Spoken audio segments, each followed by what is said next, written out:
எல்லா குழந்தைங்களுக்கும் என்னோட வணக்கம். நான் உங்க தீபிகா அருண். நீங்கள்லாம் எப்பவுமே உங்க அப்பா அம்மா சொல்ற பேச்ச கேப்பீங்களா? எப்பவுமேவா அப்படின்னு யோசிக்கிறீங்கல்ல? எப்பவாவது கேப்பீங்க, அப்படிதானே? சரி சரி, நான் இப்போ ஒரு கதை சொல்றேன், அதை கேளுங்க. ஒரு மான் குட்டி அவங்க அம்மா சொல்றத கேக்குதா இல்லையான்னு பார்க்கலாம். ஒரு காடு. அந்த காட்டிலே ஒரு மரத்தடியில் 2 புள்ளிமான்கள் படுத்திருந்தன. அவற்றிலே ஒன்று அம்மா மான், மற்றொன்று குட்டி மான். அம்மா மான் தன் குட்டியை பார்த்து, "நீ எப்பவும் என் கூடவே இருக்கணும், தனியா எங்கேயும் போக்கூடாது" என்றது. "ஏம்மா தனியா போக்கூடாது?" என்று கேட்டது குட்டிமான். "நல்ல வேளையா இந்த காட்டுல சிங்கம் புலியெல்லாம் இல்ல. இருந்தா நம்மள அடிச்சு சாப்பிட்டுடும். ஆனாலும் வேட்டக்காரங்களால நமக்கு எந்த நேரமும் ஆபத்து வரலாம்." "வேட்டக்காரங்களால ஆபத்தா? எப்படி அம்மா?" "உன்னை போல சின்ன குட்டியா இருந்தப்போ நான் ஒரு வேட்டக்காரனிடம் சிக்கிக்கிட்டு படாத பாடுபட்டேன். அது மாதிரி உனக்கும் வந்துடக்கூடாதுல்ல, அதுக்காகத்தான்." அம்மா மான் சொல்லிக் கொண்டிருக்கும் போதே குட்டிமான் குறுக்கிட்டது. "ஏமா, உன்னை வேட்டக்காரன் பிடிச்சுக்கிட்டு போயிட்டானா? அப்புறம் எப்படி திரும்பி வந்த?" "குட்டியா இருந்தப்போ ஒரு நாள் நான் துள்ளி குதிச்சு ஓடிக்கிட்டு இருந்தேன். ஒரு புதரை தாண்டி அந்த பக்கமா என் கால்களை வச்சேன். என்னோட காலு அங்கு விரிச்சு வச்சிருந்த வலையில சிக்கிக்கிச்சு. என்னென்னவோ செஞ்சு பார்த்தேன், கால்களை எடுக்கவே முடியல. கொஞ்ச நேரத்துல உடம்பு முழுசும் நல்லா வலைக்குள்ள அகப்பட்டுக்கிச்சு. அந்த சமயம் பார்த்து வேடம் வந்தான். என்னை வலையிலிருந்து விடுவிச்சு என் கால்களை நல்லா கட்டி தூக்கிக்கிட்டு போயிட்டான்." "தூக்கிக்கிட்டு போயிட்டானா? எங்க அம்மா?" என்று பரபரப்புடன் கேட்டது குட்டிமான். "என்னை கொண்டு போய் அவன் ஒரு பெரிய பணக்கார வீட்ல வித்துட்டான். அந்த பணக்காரரோட வீடு ரொம்ப பெரிய வீடு. வீட்டை சுத்தி பெரிய தோட்டம் இருந்தது. அவரோட வீட்ல இருந்த ஒரு பையனும் பொண்ணும் என்னை பார்த்து துள்ளி குதிச்சு வந்தாங்க. தோட்டத்துல இருந்த ஒரு பெரிய கூடத்துல என்னை கட்டி போட்டாங்க. எனக்கு ஒரே வருத்தம். இனிமே என்னோட அப்பா அம்மாவை பார்க்க முடியாதே, மத்த மான்களோட சேர்ந்து சுத்த முடியாதேன்னு நினைச்சு நினைச்சு ஏங்கினேன். அந்த பிள்ளைங்க என்கிட்ட ரொம்ப பிரியமாத்தான் இருந்தாங்க. என்னை கட்டி அணைச்சுக்கிட்டாங்க, கன்னத்துல முத்தம் கொடுத்தாங்க. முள்ளங்கி, கேரட், முட்டைக்கோஸ், தக்காளி, வாழைப்பழம் எல்லாம் கொண்டு வந்து கொடுத்தாங்க. நான் எதையுமே சாப்பிடல, பட்டினி கிடந்தேன். தண்ணி கூட குடிக்கல. தோட்டத்துக்குள்ள என்னை அழைச்சுக்கிட்டு போனாங்க. நான் துள்ளி ஓடல, சோர்ந்து சோர்ந்து நின்னேன். தினம் பள்ளிக்கூடம் போற நேரத்தை தவிர மற்ற நேரங்கள்லாம் அந்த 2 குழந்தைங்களுமே என் பக்கத்திலேயே இருப்பாங்க. நான் எதுவுமே சாப்பிடாம இருக்கிறத பார்த்து அவங்க ரொம்ப வருத்தப்படுவாங்க. அவங்க அப்பா கிட்ட என் நிலைமைய எடுத்து சொன்னாங்க. அந்த அப்பாவும் யார் யாரையோ கூட்டிட்டு வந்து காட்டினாரு. என் வாய்க்குள்ள மூங்கில் குழாய வச்சு அது வழியா தண்ணி ஊத்தினாங்க.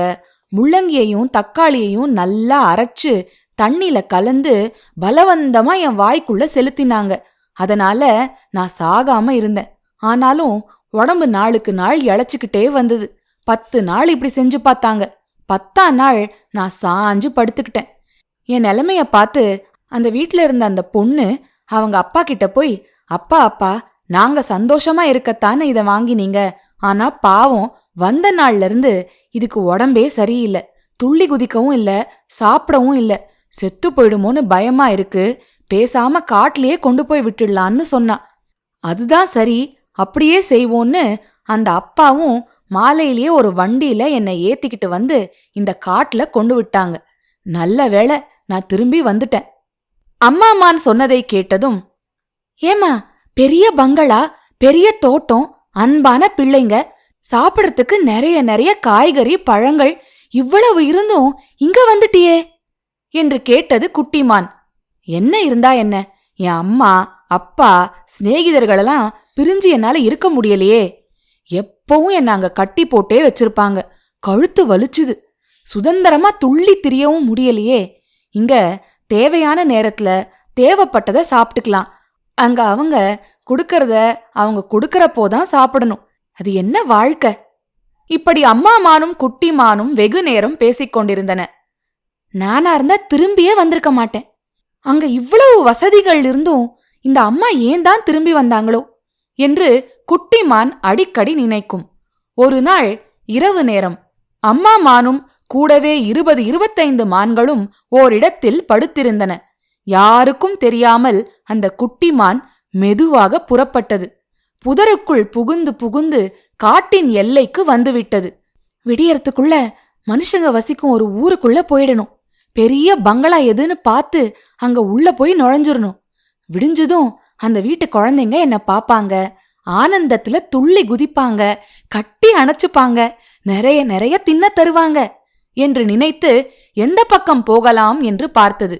அப்போது திரும்பி திரும்பி பார்த்து கொண்டே ஒரு முயல் ஓடி வந்து காட்டுக்குள் புகுந்தது. அதை பார்த்ததும் குட்டிமான், முயலண்ண முயலண்ண, எங்கிருந்து ஓடி வரீங்க என்று கேட்டது. வா சொல்றேன் என்று கூறி சிறிது தூரம் காட்டுக்குள் குட்டிமானை அழைத்துச் சென்றது முயல். நான் இப்போ எங்கிருந்து வரேன் தெரியுமா? கொஞ்ச தூரத்துல இருக்கிற நகரத்திலிருந்து தான். என்னையும் இன்னொரு முயலையும் ஒரு வேடன் பிடிச்சுக்கிட்டு போய் அந்த நகர்லயே இருக்கிற பெரிய பணக்காரர் வீட்டுல வித்துட்டான். அந்த பணக்காரர் வீட்டுல 1 மாசம் சந்தோஷமா வளர்ந்தோம். அந்த பணக்கார வீட்டுல ஒரு பெண் குழந்தை இருக்கா. அவ என்கிட்ட ரொம்ப அன்பா இருந்தா. அவ பேரு உமா. ஒரு நாள் அந்த பணக்கார வீட்டுக்கு வெளியூர்லேருந்து அவருடைய மாப்பிள்ளையும் மத்த உறவினரும் 2-3 கார்ல வந்து இறங்கினாங்க. அவங்களுக்கு தடபுடலா விருந்து வைக்க ஏற்பாடு செஞ்சாங்க. சாயங்கால நேரத்துல அவங்க வீட்டு சமையக்காரன் எங்க கிட்ட வந்தான். என்ன முதல்ல புடிச்சு தூக்கி பார்த்தான். அப்புறம் என் கூட இருந்ததே அந்த முயலையும் தூக்கி பார்த்தான். என்னை விட அது கனமா இருக்குன்னு சொல்லி அதை தூக்கிக்கிட்டு போயிட்டான். கறி சமைக்கத்தான் கொண்டு போனான். அத பார்த்து என் உடம்பு நடுங்கிருச்சு. உடனே தப்பிச்சு ஓடி வர நினைச்சேன். ஆனாலும் அந்த சின்ன பொண்ணு உமாவை விட்டு பிரிய மனம் வரல. அவ்வளவு தூரம் அவ என்கிட்ட பிரியமா இருந்தா. நம்ம ஒன்னும் பண்ண மாட்டாங்கன்னு நினைச்சு அங்கேயே இருந்தேன். இன்னைக்கு காலையில அந்த வீட்டுக்கு 4-5 பேர் ஒரு கார்ல வந்து இறங்கினாங்க. இவங்களுக்கு இங்க விருந்து நடக்குமே, விருந்துனா நமக்கு ஆபத்துல அப்படின்னு நினைச்சுக்கிட்டு இருந்தேன். இப்படி நான் நினைச்ச கொஞ்ச நேரத்துல உமா என்கிட்ட ஓடி வந்தா. சுத்தி முத்தி பார்த்தா. அப்புறம் என்ன தூக்கிட்டு வெளியே வந்துட்டா. வேகமா நடந்தா.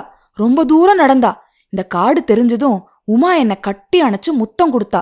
உமாவுக்கு என்னை விட்டு பிரிய மனமே இல்ல அப்படிங்கறத நான் புரிஞ்சுக்கிட்டேன். ஆனாலும் நான் உயிரோட தப்பினா போதும்னு அவ நினைச்சிருக்கா. என்னை உயிரோட காப்பாத்தத்தான் அவ இவ்வளவு தூரம் கொண்டு வந்திருக்கா. கண்ணெல்லாம் கலங்கி அவ இந்த காட்டு பக்கத்தை காட்டி, ஓடு ஓடு, சீக்கிரம் அப்படின்னு கண் கலங்க சொல்லினா. எனக்கு அந்த அன்பான உமாவை பிரிய மனமே இல்ல. உயிரை கொடுக்கவும் மனம் இல்ல. என்ன செய்யறது? ஓடி வந்தேன். வரும்போதுதான் உன்னை பார்த்தேன். முயல் கூறியதை கவனமாக கேட்ட குட்டிமான், என்ன இது? சிங்கம் புலிதான் நம்மள அடிச்சு தின்னுன்னு எங்க அம்மா சொல்லிருக்காங்க. மனுஷங்க கூடவா நம்மள கொன்னு சாப்பிடுவாங்க என்று ஆச்சரியமாக கேட்டது. பின்ன நான் பொய்யா சொல்றேன்? நம்ம போன்ற பிராணிகளை அவங்கள பலர் பிரியமாவும் வளர்ப்பாங்க, மிக பிரியமா சாப்பிடவும் சாப்பிடுவாங்க. அடடே, அப்படியா என்று கேட்டுவிட்டு, அம்மா பேச்ச மீறி போனா நம்ம உயிருக்கும் ஆபத்துதான் என்று நினைத்து கொண்டே ஓட்டம் பிடித்தது குட்டிமான். எங்கே? பணக்காரர் வீட்டை தேடியா? இல்லை, பாசமுள்ள அம்மாவை தேடித்தான். என்ன குழந்தைங்களா, இந்த கதை பிடிச்சிருந்துச்சா உங்களுக்கு? இந்த கதைய நீங்க உங்களோட நண்பர்கள் கிட்டலாம் போய் சொல்லுங்க, சரியா? இந்த கதையை எழுதினவர் பேர் என்ன தெரியுமா? அழவள்ளியப்பா. அவருக்கு குழந்தை கவிஞர் அப்படின்ற ஒரு பட்டம் உண்டு. ஏன்னா அவர் 2000க்கும் மேலான குழந்தைகளுக்கான பாடல்களை எழுதியிருக்காரு. 2000 நினைச்சு பாருங்க.